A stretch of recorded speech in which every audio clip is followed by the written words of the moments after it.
Poglejmo si neko mesto. Mesto na stičišču svetov. To je Trst, večkulturno pristanišče ob Jadranu, ujeto med cesarstvom, ki razpada, in narodi, ki se prebujajo. To je pravzaprav zgodba o tem, kako je eno samo mesto postalo žarišče spopada, ki je zaznamoval celo prihodnje stoletje. Nekoč je bil Trst biser Avstro-Ogrskega cesarstva.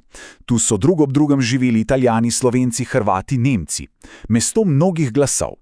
Časopisi, kot je bila recimo Slovenska edinost, so bili del te živahne kulture. Ampak ti glasovi bodo kmalu utihnili. Preglasili jih bo zvok razbijanja in ogenj. In ta citat res je srhljiv. Popolnoma opiše, kaj se je dogajalo tisto noč, 13. julija 1920.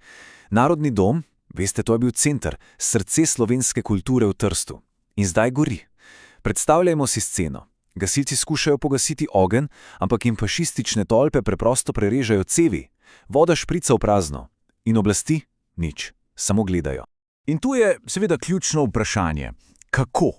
Kako je sploh lahko prišlo do nečesa takega, do organiziranega nasilja, ki so ga oblasti očitno dopustile? To ni bil nek naključen izbruh jeze, ne, to je bila skrbno načrtovana akcija. In da bi razumeli zakaj, se moramo vrniti nekaj let v preteklost.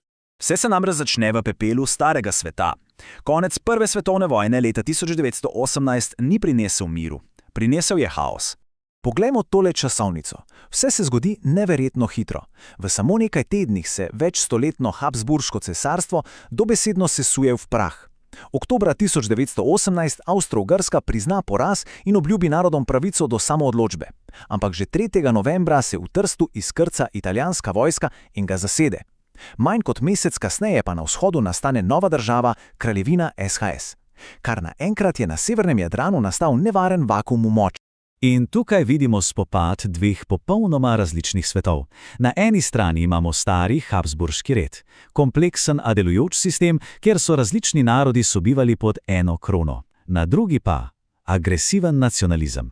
Kraljevina Italija in nova južnoslovanska država se zdaj borita za vsak centimeter ozemlja. Druga na drugo gledata s krajnim nezaupanjem in sovraštvom. In ta spopad ideologij je imel seveda zelo resnične, brutalne posledice za ljudi. Poglejmo si, kako je izgledal prihod nove italijanske vojaške uprave v Trst. Nova oblast je takoj uvedla svoj red. Vse zasebno orožje je treba predati v 24 urah, pika. Po noči, po 10. uri, nihče na ulice, policijska ura. In potem pride ključni udarec. Slovensko-hrvaško-srbski narodni svet razpuščen. To je bil edini pravi politični glas Slovencev in Hrvatov v mestu. Sledijo čistke, množične odpustitve. Vsi, ki niso Italijani, letijo iz javnih služb, na njihova mesta pa pridejo ljudje iz Italije, tako imenovani regnikoli, zvesti novi oblasti. In te čistke niso bile nekaj abstraktnega. Vzemimo primer Mihe Peretota. Človek, ki je celo življenje delal kot policist v Trstu, ki je imel tukaj družino, čez noč je bil označen za grožnjo redu in miru. Pod oboroženim spremstvom so ga izgnali iz lastnega doma. In to je bila usoda mnogih. Poleg političnega zatiranja pa je sledil še gospodarski zlom. Trst je cvetel, ker je bil glavno pristanišče za vso Srednjo Evropo. Nova oblast pa ga je od tega zaledja preprosto odrezala. Železniške povezave so bile prekinjene, pristanišče je obstalo, mesto se je iz živahnega trgovinskega središča spremenilo v ujeto trdnjavo. Ampak napetosti niso bile omejene samo na Trst. Ne, vrelo je vzdolž celotne jadranske obale. In kot bomo videli, so dogodki v enem mestu imeli smrtonosne posledice za drugo.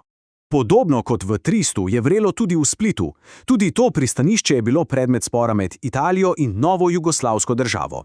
Tam je nenehno prihajalo do provokacij in spopadov med lokalnimi Hrvati in italijanskimi mornarji, ki so bili zasidrani v pristanišču. In to nas pripelje do ključne točke. 11. julija 1920 nasilje v Splitu doseže vrhunec. Med spopadi sta ubita italijanski kapitan Tommaso Gulli in še en mornar. Ta novica je za fašiste v Trstu popoln izgovor.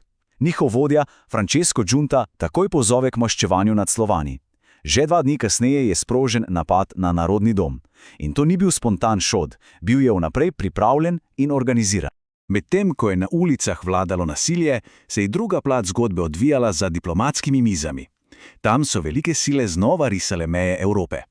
Novembra 1920 sta Italija in kraljevina SHS podpisali Rapalsko pogodbo. S tem dokumentom je italijanska oblast nad Trstom, Istro in velikim delom slovenskega ozemlja postala uradna. Za 100.000 ljudi je bil to konec upanja na združitev z matico. In ta meja ni bila samo neka črta na zemljevidu, postala je kruta realnost. Z bodečo žico in bunkerji je dobesedno presekala živo tkivo pokrajine. Ločila je družine, vasi in polja. Ljudje, ki so bili stoletja sosedje, so se naenkrat znašli v dveh različnih, sovražnih si državah. Zaradi razlik v cenah in splošne gospodarske stiske je ob meji zacvetelo tihotapstvo. In to ni bila zgolj neka kriminalna dejavnost, za mnoge je bil to edini način preživetja.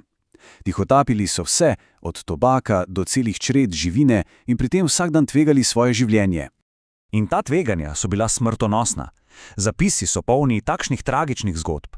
Jurij Tavčar, ustreljen med tihotapljenjem konj, Janko Moškot, ubit med poskusom pobega, ali pa bratranca Strle, ki sta se izgubila v snežnem metežu in preprosto zmrznila na poti domov. To je bila človeška cena te nole, umetno zarisane meje. Dogodki teh nekaj kratkih, a burnih let so pustili globoke in dolgotrajne posledice. Posledice, ki so odmevale skozi celotno 20. stoletje. Požig Narodnega doma ni bil le napad na slovensko kulturo. Bil je veliko več. Bil je preizkusni poligon. To je bila prva velika demonstracija organiziranega fašističnega nasilja, metode ustrahovanja in terorja, ki jo bo Mussolinijev režim kmalu uporabil po vsej Italiji. Ta zapuščina je pustila odprte rane. Nerešena vprašanja meje in manjšin so tlela še desetletja. Dosegla so nov vrhunec med drugo svetovno vojno in po njej pripeljala do čisto edinstvenega političnega eksperimenta, ustanovitve svobodnega tržaškega ozemlja. A to je, seveda, že druga zgodba. Zgodba o Trstu v teh letih nas pusti s vprašanjem, ki je danes prav tako pomembno, kot je bilo pred 100 leti. Ko politiki s črnilom rišejo nove meje na zemljevidih, kdo je tisti, ki na koncu plača ceno? S krvjo in solzami?